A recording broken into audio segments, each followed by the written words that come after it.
still with me in studio, Samantha Perry, editor of Brainstorm magazine, Tim Walter, executive head of marketing at Nashua Mobile, and Robin Milham, head of sales for Southern Africa at Research in Motion. Robin, let's start with you.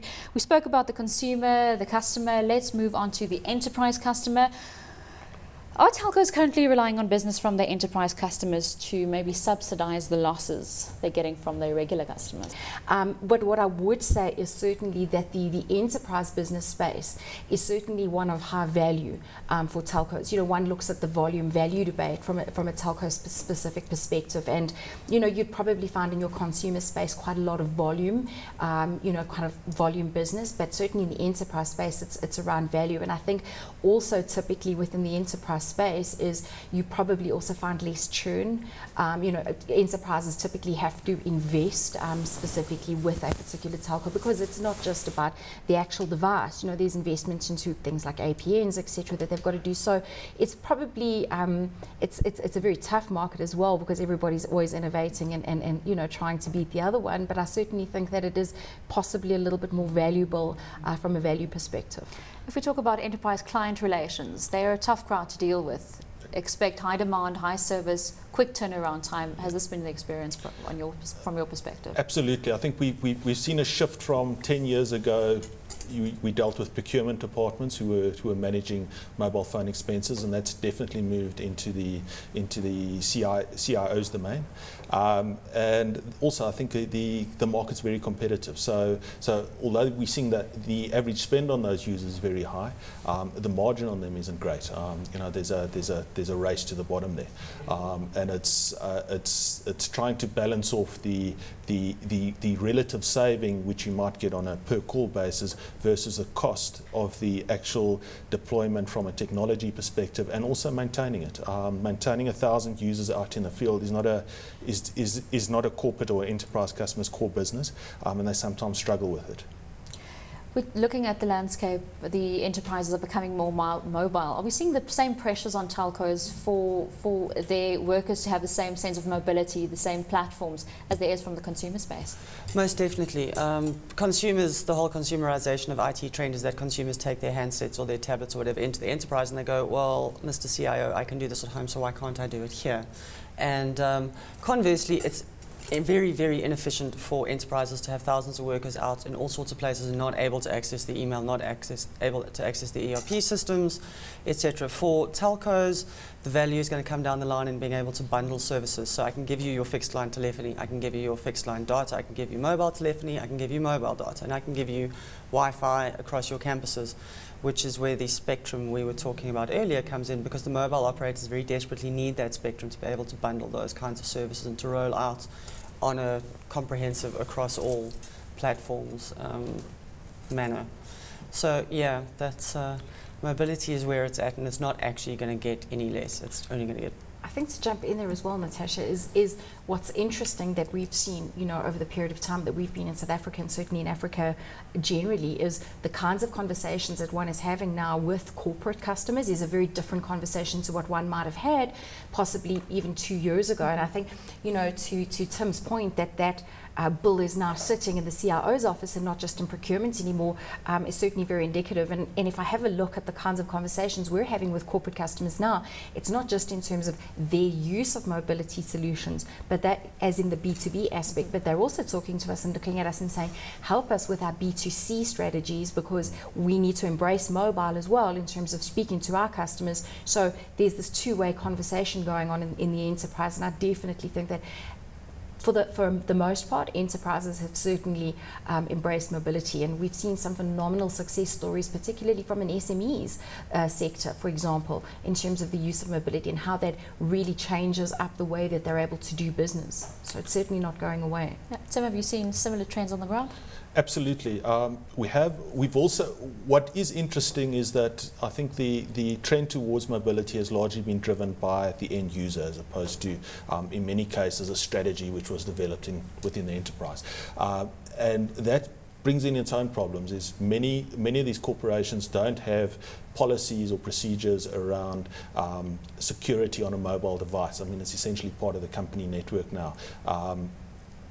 device management. BlackBerry is very good at it, but if you roll out any other smartphone solution, you've got issues. If a phone gets stolen, it's got valuable company information on it. How do you scrub that phone? So there's a number of issues there which companies are struggling to deal with. And then Robin's quite right as well. The move towards B2C communication. I mean, FNB is a great example. Their banking app was a game changer within the financial services industry. And it's not that there's anything you can't do on a website, but the fact is you can do it on the phone, and you can pay your bills while you're driving to work. Not that you'd want to do that. You should. I think in terms of that as well, to add there, Natasha, you know, and I agree with Tim wholeheartedly, is that one of the big issues that has always been, the case for enterprises, and typically the conversation that we might have had 2-3 years ago with enterprises is we can't really support mobility. So, you know, if you are sitting in the accounts department, for argument's sake, and you've gone and bought a smartphone and you're bringing that mobility in, yes, there's an advantage for us as the organization, because yes, it is going to make you more productive, and yes, we possibly could utilize that device because you own it and you're carrying the cost of it. But how do we manage it? How do you have that conversation in terms of, but it's my data on your device? And I think, certainly, with some of the new products that we've launched in that space, for example, a product like Mobile Fusion, it's really shown us the interest that customers have had where they're looking at multiple platform support. So it's not just around, well, we're prescribing that you may only use BlackBerry now, because they realize that there's consumerization that's coming in. So it's about how we as an organization help our corporate customers to actually manage multiple devices, and not just devices anymore, but tablets as well. Because I think, unlike a laptop computer, for example, you're probably less likely to have staff members having that laptop in a pub on a Saturday night, but are they going to have their mobile phone there? Probably.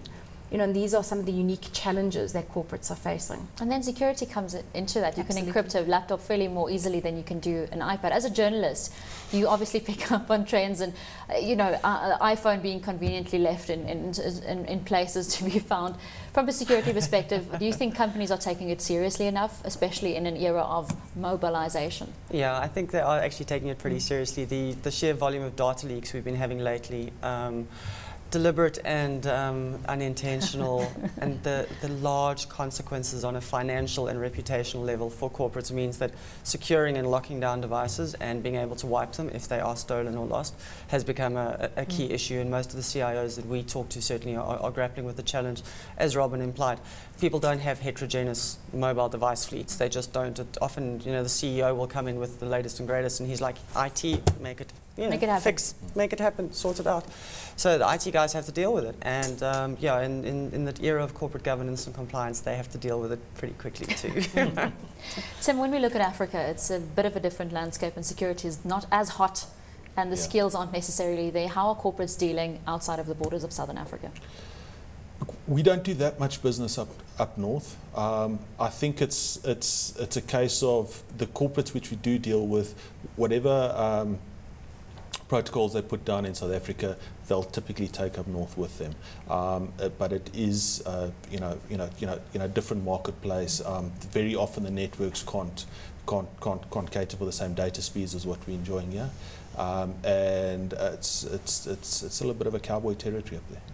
Natasha, might I say, I would probably say that I disagree with you in terms of the viewpoints from African customers' perspective. I mean, and this is just anecdotal, but I'll sort of share this with you. I mean, when we went into Nigeria for the very first time, as BlackBerry, we were probably told more about our BlackBerry devices by the people in the markets, or the computer villages they call them, and the bend down boutiques as they're known there, in terms of technology, our devices and what's coming, etc., than we ever had anticipated. And certainly with a lot of corporates out in large corporates, multinationals that are out in Africa, they certainly help set the tone for a lot of those African countries in terms of security, in terms of manageability of these types of factors. So one wouldn't say it's perfect, but I certainly think that it's a lot better and a lot more advanced than what we think.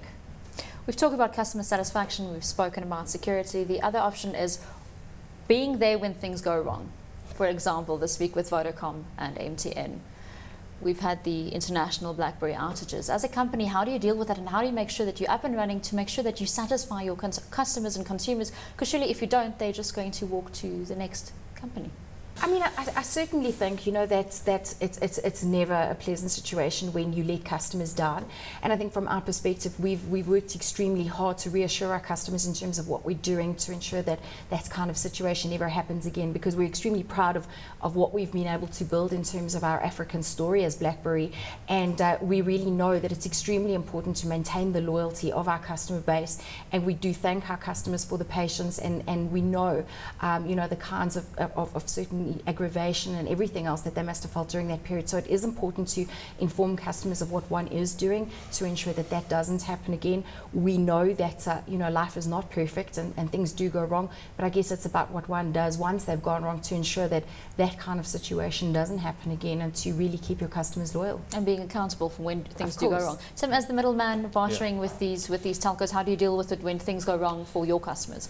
Look, I think in general, it's making sure we've got coping strategies in place, that that the communication lines are open. Very often, we'll only know when a network goes down when the customers tell us, and not when the network tells us, which is disappointing. Usually at you know, and social media's got a role to play there.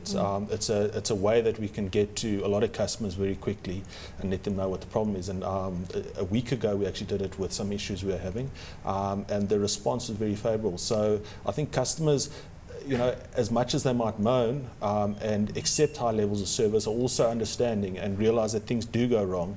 And as long as you treat them with respect and keep them in the loop, in general, they're fairly forgiving at the end of it all. Because this is where social media can turn on you, Sam. It can turn you very badly. In your opinion, as a journalist, and what you've seen in dealing with people on the ground, are telcos giving enough attention when these things happen?